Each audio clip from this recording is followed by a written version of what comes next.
Good morning India. दोस्तों नमस्कार। दोस्तों आज की मेरी कहानी का नाम है बीवी से परेशान बेचारा पति। दोस्तों कहानी आपको काफ़ी इंटरेस्टिंग लगेगी जी, तो चलिए हम आपको सुनाते हैं कहानी। लेकिन दोस्तों उससे पहले एक बात मैं आपको कह दूं, ये कहानी एक रियल लाइफ स्टोरी में आधारित है। अगर आप चाहते हैं कि इस कहानी का ऑडियो क्वालिटी आपको पसंद आए तो अपनी आंखों को बंद करें और ईयरफोन का प्रयोग करें, इससे कहानी रियलिस्टिक लगेगी जब आपके कानों तक पहुंचेगी तब। अब चलिए मैं आपको आज कहानी सुनाती हूँ। दोस्तों मेरा नाम श्रुति है और ये कहानी मेरी एक जान पहचान की है। उसमें मैं भी हूँ। किस तरह से मैं हूँ ये आपको कहानी में पता चल जाएगा।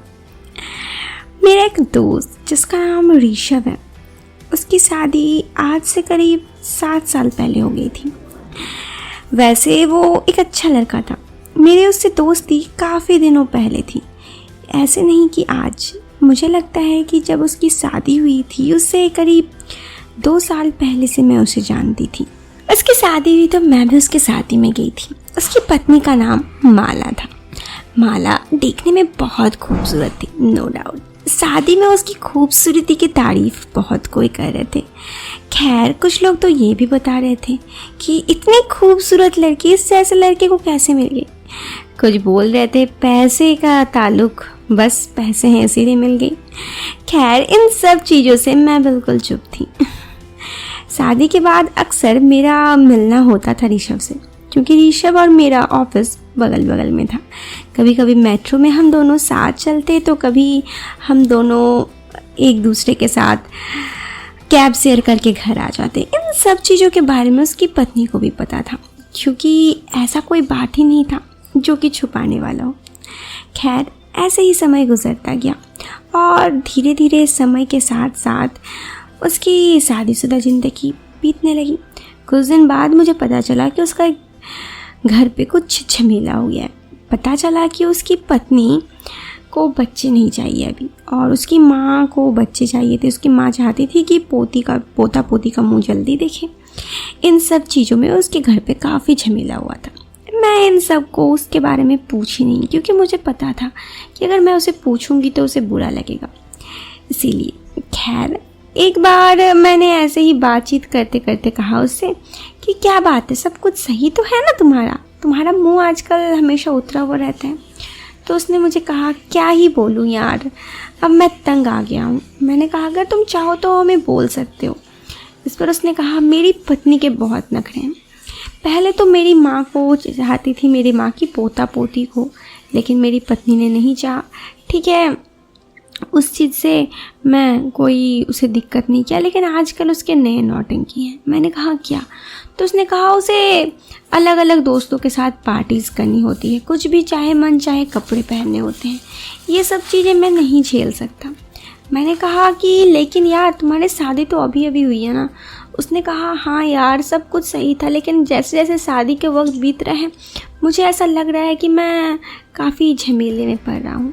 मैं उसे क्या कहती, बस उसे सांत्वना दे रही थी और मैं उसे अच्छे से बातचीत करती, उसके लिए दया लगता है, इसीलिए मैं उससे काफ़ी अच्छे से बातचीत करते करते मैं उससे काफ़ी क्लोज हो गई थी अब। खैर ऐसे ही कुछ दिन बीता, मुझे पता चला उसकी वाइफ प्रेग्नेंट है। सुनकर खुशी हुई कि चलो कम से कम उसकी एक बात तो वो सुन ली। खैर उसके बाद बहुत दिनों तक मेरी उससे बात नहीं हुई, यानी ऋषभ से। फिर अचानक 1 साल बाद वो मुझे मेरे ऑफिस के बाहर मिला। मैंने उससे कहा अरे ऋषभ कैसे हो आज अचानक यहाँ?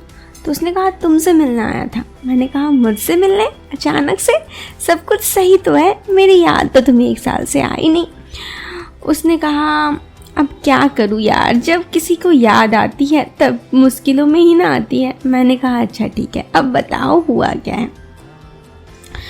उसने कहा कि देखो बात कुछ ऐसी है कि मैं अपनी पत्नी से बहुत परेशान हूँ। मेरी पत्नी का एक्स्ट्रा मैरिटल अफेयर भी चल रहा है, वो मेरे बच्चे को भी ध्यान नहीं देती है और साथ ही वो घर बहुत लेट से आती है। इन सब से मैं बहुत परेशान हूँ।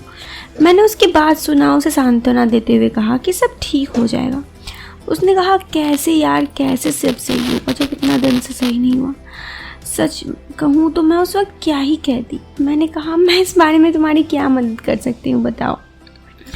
उसने कहा मैं तुम्हें पसंद करता हूँ। मैंने कहा पागल हो गई हो क्या, तुम्हें पता भी है तुम शादीशुदा और ये क्या बोल रहे हो। उसने कहा शादीशुदा होना कोई गुनाह है क्या। उसने कहा शादीशुदा होना कोई गुनाह है क्या, मेरी पत्नी को देखो, वो भी तो शादी के बाद सब कुछ कर रही है। मैं तुम्हें बहुत दिन से पसंद करता हूँ और मैं ये बात तुम्हें कह नहीं पाया। इतना कहते हुए वो मुझे अपना हाथ पकड़ के, मेरा हाथ पकड़ के गाड़ी में बैठाया। सच कहूँ दोस्तों, उसका इस तरह हाथ पकड़ना मुझे बुरा नहीं लगा। शायद मेरे दिल में भी उसके लिए कुछ था और मैं उसे देखकर अपने आप को रोक नहीं पाई। वो मुझे अपने घर ले गया। वहाँ उसका छोटा सा बेटा था। थोड़ी देर मैं उसके बेटे से बातचीत की, खेली, मुझे लगा बस यही है। लेकिन वो मुझे अपने कमरे पे ले गया, अपने बेडरूम पर। उसने कहा बैठो ना यार, थोड़ी देर मुझसे तो बात करो।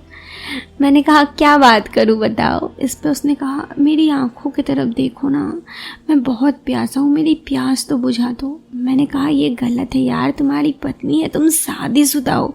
उसने कहा बस सुनते सुनते थक गया हूँ मैं ये बात। मैं शादीशुदा हूँ लेकिन मेरी भी कुछ ज़रूरत है यार। अगर वो मेरी पत्नी पूरा नहीं करेगी तो मैं तो बाहर जाऊँगा ही ना पूरा करने के लिए ये सब चीज़ें। मैं उसकी तरफ देख रहा था तो वो बोली कि क्या हुआ प्लीज़, और इतना कहकर वो मेरा हाथ पकड़ के मुझे खींचा और मैं उसके एकदम पास थी। हम दोनों की सांसें मिल रही थी और हम दोनों एक दूसरे के सांसों को महसूस कर रहे थे।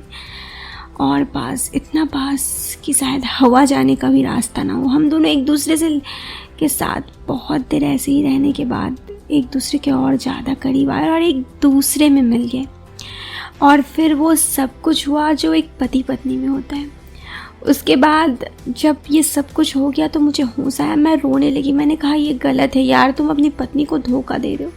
इस पर उसने कहा मेरी पत्नी भी तो यही करती है। मैंने कहा तब मैं ऐसे नहीं रह सकती यार, लोग क्या बोलेंगे कि मैं तुम्हारी कौन हूँ बताओ, समाज में इसके अच्छे नज़रों से नहीं देखते। उसने कहा मैं अपनी पत्नी से डिवोर्स चाहता हूँ, मैं उसे डिवोर्स कर लूँगा तो तुम मुझसे शादी कर लोगी।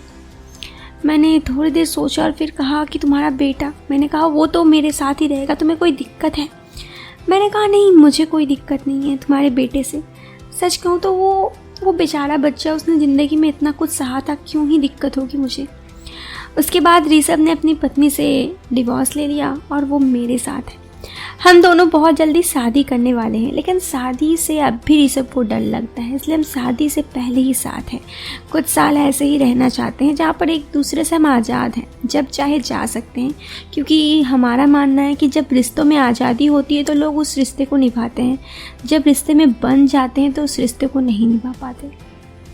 दोस्तों ये कहानी तो ख़त्म हो गई, लेकिन आपको लगता है कि कहानी में खो गए हैं तो ज़रा कहानी से बाहर आइए। भले ही इस लड़की ने जो किया, एक शादीशुदा इंसान के साथ ऐसा करना सही नहीं था, लेकिन मुझे नहीं लगता कि इसमें उतनी बुराई भी है। आप क्या सोचते हो इस बारे में? कमेंट बॉक्स पे अपना जवाब ज़रूर देना यार। वीडियो पसंद आए तो वीडियो को लाइक करना, साथ ही चैनल पर आए हैं तो सब्सक्राइब करना। मैं मिलती हूँ आपसे फिर एक नए वीडियो में एक इंटरेस्टिंग टॉपिक के साथ। तब तक के लिए बाय बाय, टेक केयर।